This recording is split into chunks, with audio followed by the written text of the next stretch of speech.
우리가 이 자리에 있는 것이 은혜인 줄로 믿습니다.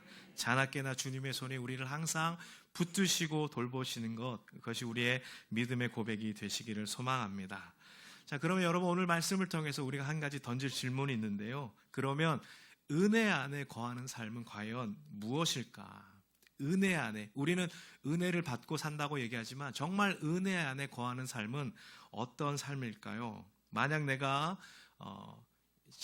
지금처럼 열심히 신앙생활하고 예수님을 잘 믿고 하나님을 잘 믿어왔지만, 그래서 내가 무언가 내 돈을 다 투자해서 건물을 샀는데 그 건물 가격이 점점 내려간다면, 내가 몸이 아파서 수술을 했는데 수술의 결과가 좋지 않다면, 우리 아이가 열심히 공부했는데 대학에 떨어졌다면, 여러분 그렇다면 이것은 은혜와 전혀 상관없는 삶이 되는 것일까요? 여러분, 우리가 생각하는 은혜는 무엇입니까? 성경에서 가르치는 개념들 중에 세상에서도 쓰는 말이 있고 성경에서도 쓰는 말들이 있습니다. 이것이 믿음도 그런 말이고 은혜도 그런 말인데, 이 성경 개념에 세상 개념을 이렇게 더 씌운 경우가 많아요. 그래서 어떻게 보면 이 은혜라는 개념을 우리가 성경에서 말하는 정말 은혜에 대한 본질의 의미를 우리가 희석된 것을 생각하고 받아들이는 경우가 있다는 것이죠. 여러분들 예배를 드리면서 감동을 받거나 아니면 찬양을 할 때 눈물을 흘리거나 이런 것도 은혜일까요? 네, 은혜가 되죠. 은혜가 됩니다. 그런데 정말 은혜는 하나님이 우리에게 값없이 주시는 모든 것. 그래서 은혜 중에 은혜는 바로 누굴까요? 예수 그리스도죠. 하나님이 우리에게 값없이 주신 모든 것 중에 가장 큰 은혜는 바로 예수 그리스도인 줄로 믿습니다. 하나님의 사랑을 받을 가치가 없었던 우리가, 하나님을 적대시했던 우리가, 하나님을 무시했던 우리가, 그런 우리를 위해서 하나님께서 그의 아들을 보내주시고 죽기까지 우리를 사랑하셨다는 것, 그 은혜의 한 복판에는 예수 그리스도가 계십니다. 예수 그리스도를 통해 나타난 하나님의 놀라운 사랑, 예수 그리스도를 통해서 나타난 하나님의 놀라운 구원, 이러한 것들이 우리의 삶의 은혜의 중심에 있어야 될 줄로 믿습니다. 여러분, 우리는 구원받을 자격이 없었지요. 하나님 우리를 그러나 불쌍히 여기셔서 예수 그리스도를 보내주셨습니다. 이것이 바로 은혜의 본질입니다. 그래서 고린도서 4장 14절에 이렇게 말씀하고 있습니다.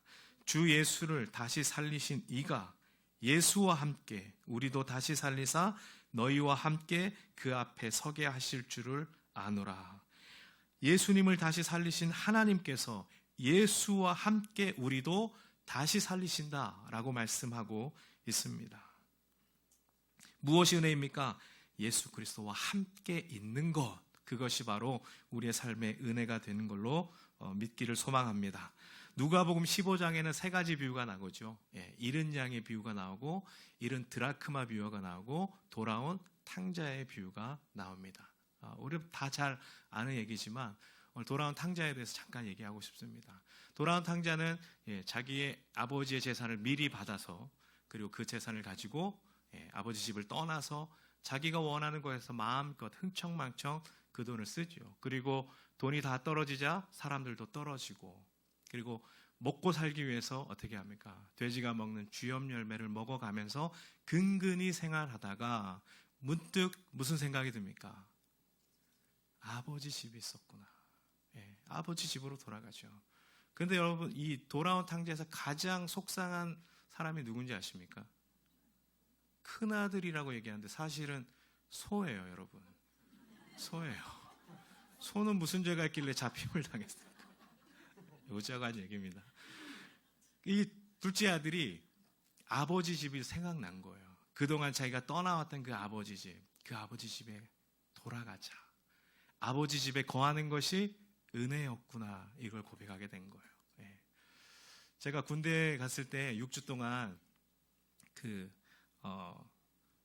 훈련을 하면서 제가 이제 훈련소에서 했던 일이 뭐냐면 여러 가지 이제 잡들이 있었지만 저는 특별히 소각장 담당이었어요.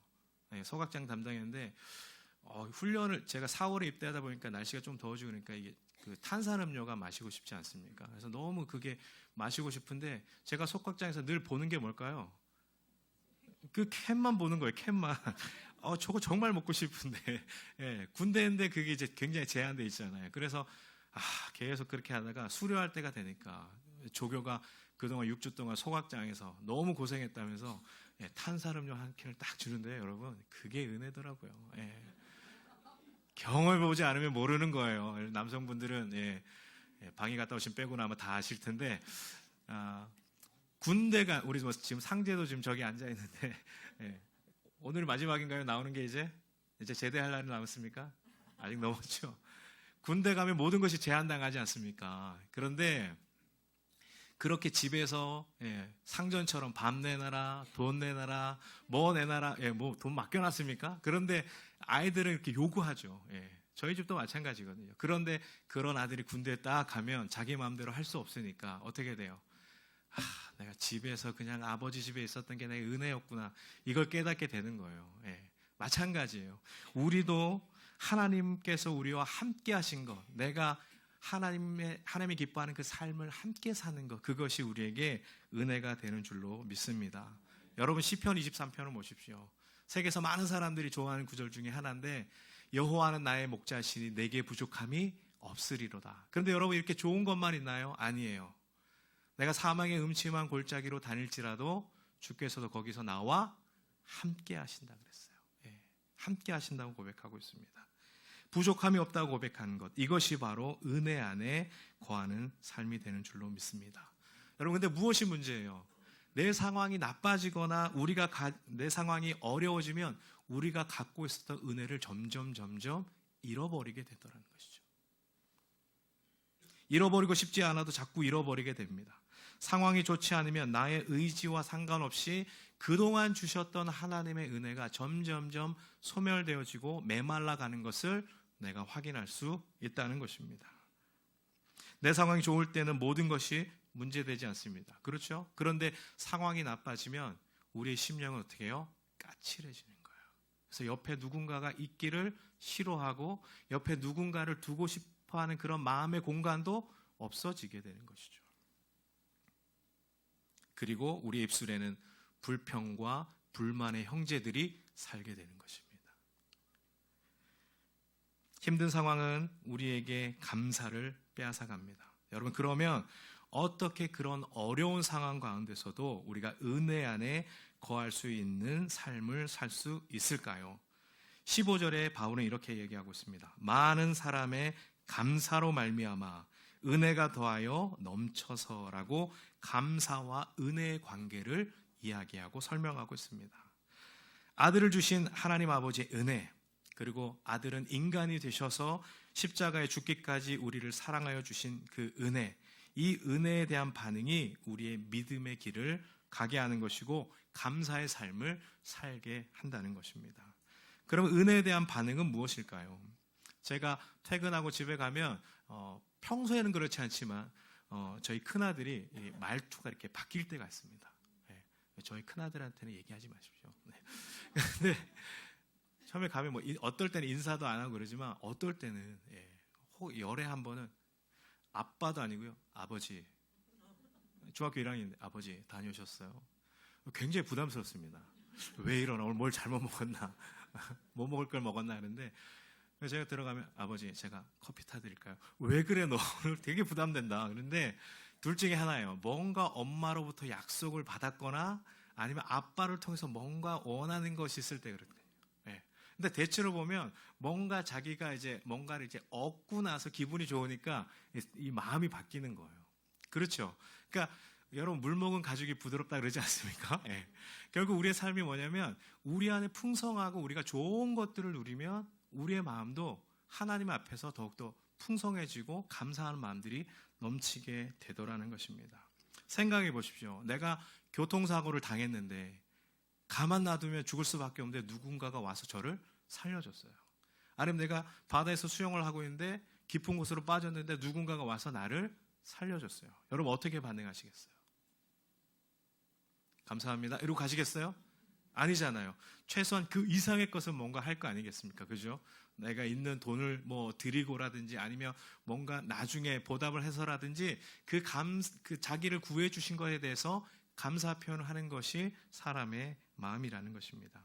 어떤 것이든 여러분 은혜에 대한 반응이 있으려면 무엇보다 감사가 필요한 거예요. 감사는 은혜에 대한 첫 번째 반응이며 동시에 은혜에 대한 가장 중요한 반응입니다. 그래서 바울이 이렇게 얘기하죠. 많은 감사가 우리에게 은혜를 풍성하게 만든다. 그것이 고린도서 4장 15절 말씀이에요. 이 말은 아무리 은혜가 큰 것을 알아도 내가 감사를 표현하지 않거나 고백하지 않으면 시간이 지나면서 또 상황이 흔들리면서 은혜와 감사를 점점 잃어버리고 잊어버리게 된다는 말씀입니다. 여러분 기억하십시오. 감사는 내 삶을 은혜로 바꾸는 통로가 되는 줄로 믿습니다. 그리고 감사는 내가 지금 어디쯤 와 있나 확인할 수 있는 영적인 좌표를 확인할 수 있는 고백이에요. 우리의 가진 것 때문에 감사한 것이 아니라 나에게 주신 것, 내가 되어진 것에 감사할 수 있는 우리 모든 성도님들이 되시기를 간절히 소망합니다. 그러면 우리에게 왜 구원의 기쁨과 감사가 점점 사라질까요, 여러분? 그런 생각 드실 때가 있죠. 분명히 하나님이 주신 은혜는 내가 알고 내가 오랫동안 예수님 믿고 예수님이 나에게 어떤 일을 행하실지 내가 잘 알지만 구원의 기쁨과 감사의 기쁨들이 점점 사라지는 것을 우리가 느낀단 말이에요. 그래서 왜 그러냐면 예전에 내가 어떤 사람이었는지를 잊어버렸기 때문이에요. 예전에 나의 모습이 어떤 모습이었는지를 잊어버린 거예요. 쉽게 말씀드리면 에베소서 2장 3절에 보면 바울이 뭐라고 얘기하냐면 너희는 본질상 진노의 자식이다 말씀하고 있어요. 그 우리의 본질이에요. 예수 그리스도께서 우리를 구원하지 않으셨으면, 주님이 우리를 사랑하지 않으셨으면 우리는 여전히 진노의 자식으로 머물 수밖에 없었던 그런 사람이었다는 것이죠. 지금 내가 하나님 안에서 어떤 삶을 살고 있는가, 지금 나에게 주신 하나님의 은혜가 무엇인가, 그것을 깨달을 때, 또 우리의 예전의 삶이 어떤가를 깨달을 때 지금 내가 누리는 모든 것이 감사할 수밖에 없는 조건이 된다는 것입니다. 여러분 불평하거나 부정적인 반응을 보이면요 은혜가 기하급수적으로 사라지게 되는 것입니다. 여러분 한번 생각해 보십시오. 같이 부부가 같이 앉아 계신 분도 계시고 또 어떤 상황에서 떨어져 앉아 계신 분도 계시겠지만 여러분 최근에 남편과 아내에게 사랑한다라고 고백한 적은 언제이십니까? 웃으시는 분들이 계시면은 언제 하셨어요? 최근에 오늘 아침에 하셨다. 제가 너무 큰 거 기대하나요? 네. 일주일 안에 했다. 이렇게 하지 마시고 손을 드셔도 됩니다. 여러분, 이렇게 사랑 고백을 하는 건 굉장히 중요합니다. 왜냐하면 우리 결혼하기 전에 다 사랑하셔서 결혼하셨잖아요. 그죠? 예. 그때는 사랑하고 표현하고, 물론 예전 분들은 됐다. 이렇게 해서 결혼하실 수도 있지만, 어쨌든 사랑을 확인한 다음에 우리가 결혼하는 거 아니겠습니까? 그래서 이제 연세가 이제 지극히 드시면, 그런 것들이 점점 고백하는 것이 이게 무슨 표현이 아무런 의미 없습니다. 이렇게 얘기하시는 분들도 간혹 계십니다. 그런데 여러분 더 큰 사랑 안에 거하려면 더 큰 사랑을 고백해야 되는 거예요. 그래서 표현하지 않는 사랑은 사랑이 아니다라는 말씀이 있어요. 그러니까 우리가 부부 간에도 자녀들 간에도 가족 간에도 정말 사랑을 확인하려면 사랑합니다, 좋아합니다, 감사합니다 이런 고백들이 있어야 그 가정과 부부 사이가 더 큰 사랑 안에 머물게 된다는 것입니다. 여러분 올해 저희 교회가 32년째를 맞았습니다. 사람의 나이로 보면 32살의 젊은 청년 교회가 되었습니다. 하나님께서 저희 교회 안에 큰 은혜를 주셨습니다. 그리고 많은 것들을 우리 안에 누릴 수 있도록 은혜를 주셨습니다. 이 시간들을 흘러오면서 모든 것이 좋았다라고 말할 수는 없지만 또 모든 것이 나빴다라고 우리가 말할 수 없는 것처럼 하나님 우리에게 어려움도 주시지만 동시에 은혜를 주셨다는 것이죠. 감사하는 여러분, 지나간 것에 대해서도 감사하지만 더 중요한 감사의 초점은 지금 여기 내 삶 속에서 드러나는 이 감사가 현재적 조건이 또 현재적 고백이 되어야 되는 줄로 믿습니다. 어려움이 있었지만 지나가 보니 감사하였다. 여러분 우리 삶에 그런 것들이 얼마나 많아요. 지나고 보니 하나님의 은혜였구나. 우리 301장 찬송했던 것처럼 그죠? 지나가 보니 하나님의 은혜였습니다. 고백하는 것이 우리 안에 있다는 것이죠. 그 한가운데 있을 때는 그것이 감사한 줄 몰라요. 그 한가운데 있을 때 이것이 정말 우리에게 은혜인지 모를 때가 있습니다. 그러나 지나고 보니까 그때가 하나님 나에게 주신, 우리에게 주신 은혜였구나라고 고백한다는 것입니다. 우리가 그 한가운데 있을 때 그것을 감사로 받지 못하는 것은 우리의 한계이기 때문이에요. 우리가 그때 그 상황에만 우리가 매몰되어 있기 때문에 하나님이 주시는 놀라운 은혜와 또 감사의 제목들을 놓치며 살아간다는 것입니다. 여러분, 은혜는 하나님께서 주십니다. 믿으십니까? 그러나 감사의 선택은 내가 하는 것이에요. 하나님이 주신 은혜는 굉장히 큽니다. 그러나 그것을 받는 그릇의 크기는 내가 결정하는 거예요. 내가 얼마나 그 하나님의 주신 은혜를 내가 받아들이고 얼마나 그 모든 것에서 그 감사의 그릇들을 넓히느냐, 그거에 따라서 우리의 감사의 그릇이 커지기도 하지만 작아질 수도 있다는 것입니다. 하나님께서는 큰 은혜를 주셨습니다. 누구도 부인할 수 없는 은혜입니다. 감사는 지금의 상황에서도 감사하지만 또한 앞으로 일어날 일들에 대해서 감사하는 것이죠. 그래서 예수님께서 어떤 일들을 이루시기 전에, 기적을 이루시기 전에 뭐 어떻게 합니까? 축사하시고 감사하시되, 그렇죠. 이미 일어나지 않은 일이지만 일어난 일들에 대해서 주님이 감사하는 모습을 성경을 통해서 우리가 볼 수 있습니다. 아직은 우리 가운데 일어나지 않은 일이지만 앞으로 일어날 일들에 대해서도, 앞으로 우리의 남은 6개월간에서도, 우리의 인생의 삶에서도 감사할 것들이 넘쳐날 수 있기를 간절히 소망합니다. 하나님께서 주신 은혜를 기억한다면 우리는 더 큰 감사로 그 은혜에 반응하기를 간절히 소망합니다. 지금까지 지내온 것, 여러분 하나님의 은혜 아니겠습니까? 지나가 보니 하나님의 은혜였습니다. 이것이 우리의 지금 현재적 고백이 되기를 소망하고 또 앞으로 행하실 하나님의 은혜에 대해서 감사하기를 간절히 소망합니다. 여러분 따라하십시오. 감사는 선택하는 것입니다. 다시 한번, 감사는 결단하는 것입니다. 네. 지금 환경이 좋아서 감사가 많고 환경이 좋지 않아서 감사가 줄어드는 것이 아니죠. 여러분, 환경이 좋다고 해서 정말 진심으로 감사하고 사는 분들이 몇 분이 계실까요? 대부분 내가 지금 누리는 것으로 인해서 그것들을 잊어버리고 사는 것이 많습니다. 환경이 아니라 내가 누구와 동행하고 있는가, 그것이 감사의 풍성함을 만들어내는 줄로 믿습니다. 아무리 좋은 환경과 훌륭한 것들을 많이 가지고 있다 하더라도 그 안에 하나님이 계시지 않으면 우리가 누리는 모든 것들은 감사의 조건을 잃어버리게 되는 것입니다. 하나님께서 함께 하신 은혜가 크고 또 그것이 정말 하나님의 은혜였다면 지금 우리는 어떻게 해야 될까요? 골로새서 2장 7절에는 이렇게 기록하고 있습니다. 새 번역으로 제가 읽어드리겠습니다. 여러분은 그분 안에 뿌리를 받고 세우심을 받아서 가르침을 받은 대로 믿음을 굳게 하여 감사의 마음이 넘치게 하십시오. 이 동일한 말씀을 메시지 성경은 이렇게 기록하고 있습니다. 여러분은 그분 안에 깊은 뿌리를 내렸습니다. 그분 위에 굳건히 세우심을 받았습니다. 여러분은 그분을 믿는 것이 무엇인지 잘 알고 있습니다. 그러니 이제 가르침을 받은 대로 행하십시오. 수업은 끝났습니다. 배우는 일은 그만두고 배운 대로 사십시오. 여러분의 삶을 감사로 넘치게 하십시오. 여러분, 바울은 골로새 교회에게 예수 그리스도 안에서 뿌리가 내리고 굳건해졌다라고 말합니다. 그리고 나서 골로새 교회와 교인들을 향해서 요청한 것은 무엇입니까? 가르침을 받은 대로 행하는 것이라고 말합니다. 아는 것, 머리에만 담아두는 것, 생각하는 것, 거기에서부터 나와서 하나님께서 말씀을 주신 대로 살아내는 것, 배운 대로 삶으로 내 삶에 감사가 넘치게 하는 것, 그것을 바울이 요청하고 있습니다. 여러분, 설교를 주일날 해보니까요, 앉아서 설교를 듣는 것이 은혜였다라고 생각할 때가 있더라고요.